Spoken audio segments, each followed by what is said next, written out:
Halo, Assalamualaikum warahmatullahi wabarakatuh. Mau jadi apa kita 5 tahun ke depan, itu ditentukan oleh dua hal, yaitu buku apa yang kita baca dan dengan siapa kita bergaul.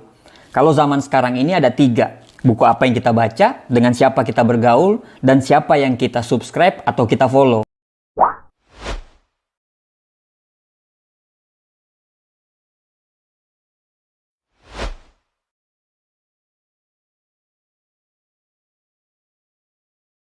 Nah, banyak sekali pakar motivasi mengatakan, kasih tahu saya, siapa lingkaran teman-temanmu, maka saya akan bisa memprediksi mau jadi apa kamu 5 tahun ke depan karena melihat teman-temanmu itu. Kalau kita bergaul dengan tukang parfum, kita akan jadi ikut wangi. Kalau kita bergaul dengan pandai besi, walaupun kita tidak kecipratan apinya, tetapi tetap kita akan kena baunya. Jadi memang, kalau kita mau sukses, kalau kita mau bahagia, penting bagi kita untuk memilih dan memilah-milah teman. Mungkin kita sering mendengar nasihat orang tua dulu mengatakan, jangan pernah pilih-pilih teman.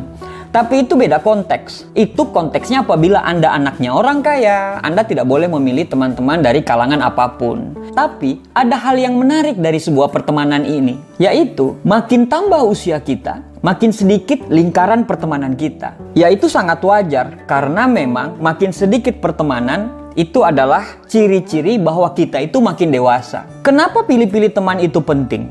Karena kita itu harus memilih orang untuk mendapatkan perhatian kita, loyalitas kita, dedikasi kita, investasi waktu kita, pikiran kita, dan tenaga kita. Kalau kita memilih teman yang salah, akhirnya waktu kita, energi kita, pikiran kita, dan semuanya itu pun akan sia-sia.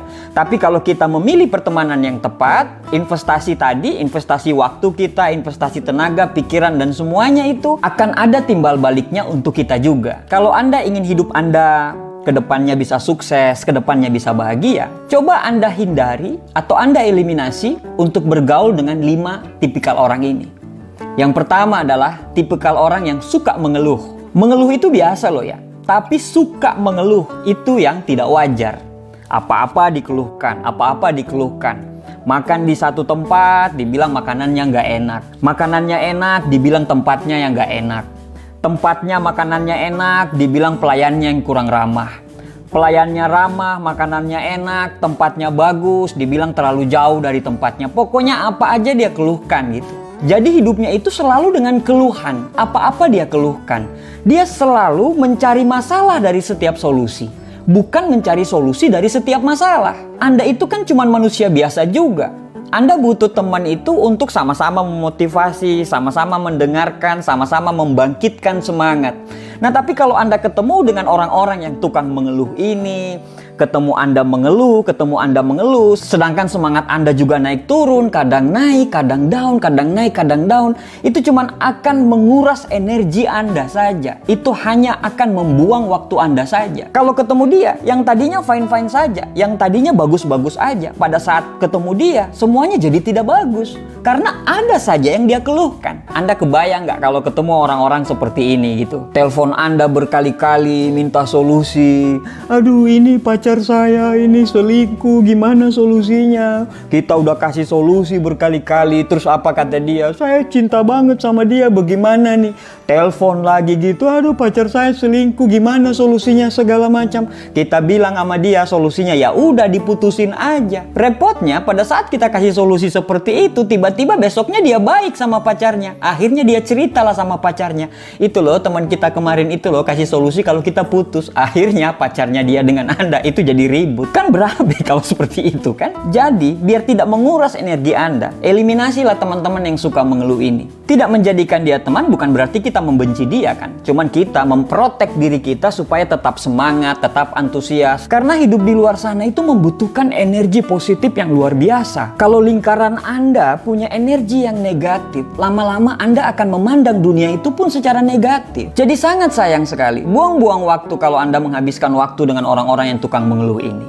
Yang kedua adalah orang-orang cerdas tidak akan bergaul dengan orang-orang yang suka mengatur, ngebosi. Orang-orang ini merasa paling benar sendiri. Jadi semuanya itu dia merasa paling perfect. Dalam lingkungannya itu dia ngatur kanan kiri. Mau nonton di mana dia atur sesuka dia, mau nonton apa, pokoknya atas kemauan dia. Mau makan di mana diatur, pokoknya tanpa persetujuan yang lain. Makan di mana, yang penting apa yang dia senangi, pokoknya harus makan di situ. Orang lain tidak punya hak untuk bicara, pokoknya dia yang ngatur. Kita pakai baju salah sedikit dikritik, pokoknya udah suka ngatur, ngebosi, tukang kritik. Apa yang kita lakukan semuanya salah, pokoknya dia yang paling benar. Janjian nonton tapi dia menentukan untuk nonton film apa. Akhirnya kita menonton film yang dia sukai. 2 jam kita ya bete aja gitu nonton film yang kita tidak sukai. Ya habis energi dengan orang-orang seperti ini. Kita ini berteman, bukan kita diwajibkan untuk menuruti satu perintah itu. Nah, teman-teman seperti ini tanpa sadar banyak loh di lingkungan kita. Ya kita harus menjauh dari dia. Kita harus mengeliminasi dia sebagai teman kita. Kenapa? Buang-buang waktu kita melakukan sesuatu yang dia sukai sedangkan kita tidak sukai. Padahal pertemanan itu sama-sama kita melakukan apa yang kita sukai. Jadi kalau Anda pengen hidupnya tenang, bahagia, tidak ngedumel dalam hati, tidak dongkol dalam hati, maka Anda harus mengeliminasi orang-orang yang suka ngatur, ngebosi sama kritik ini.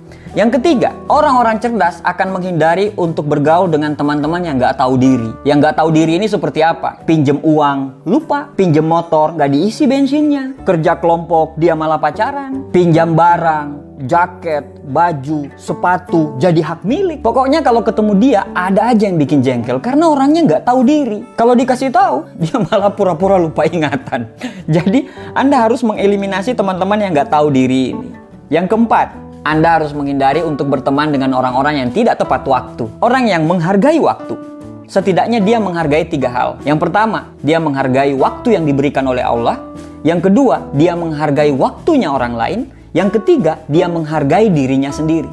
Nah, kalau orang tidak tepat waktu ini, artinya dia tidak menghargai 3 hal ini. Orang yang tidak tepat waktu ini ada beberapa kemungkinan. Tapi kemungkinan terbesar adalah janji dengan Anda itu tidak prioritas. Jadi Anda harus mengeliminasi dari lingkaran pertemanan Anda ini orang-orang yang tidak tepat waktu ini. Janjian saja dia tidak bisa tepat. Bagaimana dia bisa mengerjakan hal-hal yang lebih besar lagi? Orang-orang yang menghargai waktu adalah ciri-ciri orang yang dapat dipercaya untuk mengemban suatu amanah. Berteman dengan orang yang tidak tepat waktu, tidak tepat janji, itu hanya bisa menguras energi kita, bisa menguras tenaga kita, dan bisa menguras kebahagiaan kita. Yang kelima, kalau Anda pengen hidup Anda bahagia, Anda hindari berteman dengan orang-orang yang suka gosip dan banyak drama. Anda berteman dengan orang-orang yang banyak gosip dan suka drama ini, sama aja Anda downgrade. Karena Eleanor Roosevelt pernah berkata, great mind talking about idea, average mind talking about event, dan small mind talking about people. Berarti kan Anda tahu, dari 3 kategori ini dia berada di kategori mana? Yang pasti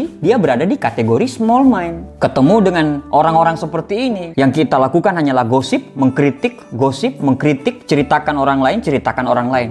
Downgrade kita. Udah suka gosip, banyak drama. Apa yang dia tampilin di media sosial dia tidak sesuai dengan kehidupan nyata dia. Semuanya dijadiin drama. Pengen jadi pusat perhatian, pengen jadi center of attention, supaya dia selalu diperhatikan.